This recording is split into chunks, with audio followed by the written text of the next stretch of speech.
सभी को एकादशी की ढेर सारी शुभकामनाएं। इस एकादशी को निर्जला एकादशी और भीमसेनी एकादशी क्यों कहते हैं, आइए वो जानते हैं। एक बार सारे पांडव धर्मराज युधिष्ठिर, अर्जुन, नकुल, सहदेव श्री व्यास जी के पास गए और उन्होंने कहा, व्यास जी हम आपके पास एक शिकायत लेके आए हैं। व्यास जी ने कहा, कौन सी शिकायत? बोले, भीम की शिकायत लेकर आए हैं। क्या शिकायत है? बोले, ये भीम जो है ये एकादशी नहीं करता। तब व्यास जी ने भीम से कहा, भीम आप एकादशी क्यों नहीं करते? तब भीम ने कहा, क्या बताऊं भगवान, मुझे बहुत जोर की भूख लगती है और मैं बिना खाए रह नहीं सकता, सो मुझे एकादशी में कोई रुचि नहीं है। तब व्यास जी ने कहा कि यदि मानव का तन पाकर आपने एक भी एकादशी नहीं की तो ये समझिएगा कि आपके मानव तन यूं ही व्यर्थ चला गया। कम से कम एक एकादशी तो हमें करनी चाहिए। तो भीम जी ने कहा, फिर मैं कौन सी एकादशी करूं? तब उन्होंने कहा कि ज्येष्ठ मास की यह एकादशी जो निर्जला एकादशी के नाम से जानी जाती है, इस एकादशी को यदि आप कर लेंगे तो आपको संपूर्ण सारी एकादशी करने का फल प्राप्त हो जाएगा।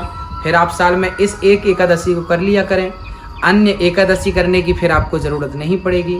भीम ने कहा, ठीक है, यदि ऐसी बात है तो मैं एकादशी करता हूँ। उस दिन भीम सुबह से शाम तक भगवान के चिंतन में इतने मस्त हो गए कि उन्होंने कुछ नहीं खाया और प्रेम पूर्वक कृष्ण का चिंतन करते, नारायण का चिंतन करते करते भीम जी ने उस एकादशी को किया। इसलिए इस एकादशी को भीमसेनी एकादशी भी कहा जाता है, क्योंकि भीम जी ने इस एकादशी का प्रारंभ किया था। एकादशी हर महीने में 2 एकादशी होती हैं और हर एकादशी कल्याणकारी होती है। आप किसी भी एकादशी से अपना व्रत प्रारंभ कर सकते हैं और हर एकादशी में इतनी सामर्थ्यता है कि वो आपको मोक्ष दिला सकती है। मानव तन को प्राप्त करके व्रतों में सबसे श्रेष्ठ व्रत एकादशी का है। इसलिए हम सभी परिवार में सभी लोगों को, यदि कोई बुजुर्ग है तो उसको छोड़कर, बच्चे हैं उनको छोड़कर, यदि सामर्थ्यता है तो हम सभी को रोज हर महीने की हर एकादशी का पालन करना चाहिए। एकादशी के दिन सबसे पहले जल्दी उठ जाएं, स्नान करें, सूर्य भगवान को जल चढ़ाएं और प्रेम पूर्वक भगवान का चिंतन, लड्डू गोपाल जी को स्नान कराना, दूध से, दही से, घी से, शक्कर से, शहद से स्नान कराओ, पंचामृत से, बढ़िया उन्हें तुलसी का दल चढ़ाओ।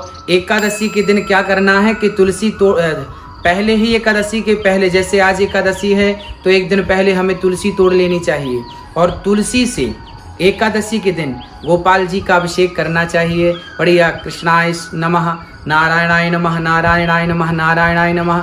आप इस प्रकार से भगवान को पुष्पों की पंखुड़ी से भी अभिषेक कर सकते हैं। आप पंखुड़ियाँ तोड़ लें और नारायणाय नमः गोपाल जी को चढ़ाएं और प्रेम पूर्वक कीर्तन करें, श्रीमन नारायण नारायण का कीर्तन करें।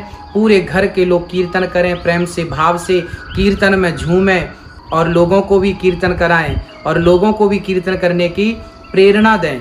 और इस प्रकार एकादशी पूर्ण होने पर द्वादशी के दिन अर्थात दूसरे दिन चावल जरूर खाएं। दूसरे दिन चावल खा के ही एकादशी का व्रत पूरा करना चाहिए। एकादशी के दिन चावल नहीं खाना चाहिए, पर द्वादशी के दिन चावल खा के ही व्रत को पूरा करना चाहिए। त्रयोदशी लगने के पूर्व ये संपूर्ण एकादशी की महिमा आपको सुनाई गई। अधिक से अधिक कीर्तन, भगवान से सच्चा प्रेम ही सच्चा व्रत है। आप सभी को एकादशी की पुनः शुभकामनाएं। जय श्री कृष्णा, जय श्री राधे।